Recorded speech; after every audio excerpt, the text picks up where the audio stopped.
বন্ধুরা, এই পাগলটাকে দেখতে পাচ্ছ? একটা ভালো সিক্রেট কথা বলছি।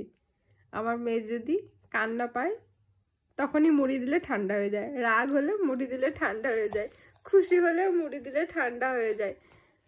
মানে যা কিছু বলবো, ডিস্টার্ব করলে একটু মুড়ি দিয়ে খুশি হয়ে যায়। তো মুড়ি পাগল মেয়ে হলে এটা। আসলে তো খেতে পারে না, একটা একটা করে টুকটুক করে গালে দিয়ে দেয়।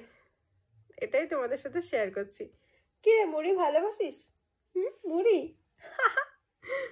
ও মুড়ি ভালোবাসে। ওই দেখো, বাটিতে আমি একটু মুড়ি দিয়েছি, টুকটুক করে খাচ্ছে। অন্য কিছু খেতে চায় না, মুড়ি হলে একটা দুটো করে গালে দেয়। আর কি রেগে যায় জানো না তো যদি মুড়ি নিতে যায়। ওই দেখো ওই দেখো, টুক করে গালে দিয়ে দিল। আবার মুড়ি অন্যদের খাইয়ে দেয়। মুড়ি খাও মা? মুড়ি ভালোবাসো? মুড়িটা মনে হচ্ছে ভালোবাসো। এবার বন্ধুদের বলে দাও, এদিকে তাকাও মা, বলে দাও বন্ধুরা গুড নাইট। আজকের মধ্যে পর্যন্ত, কালকে আবার কথা হবে। Tata bye.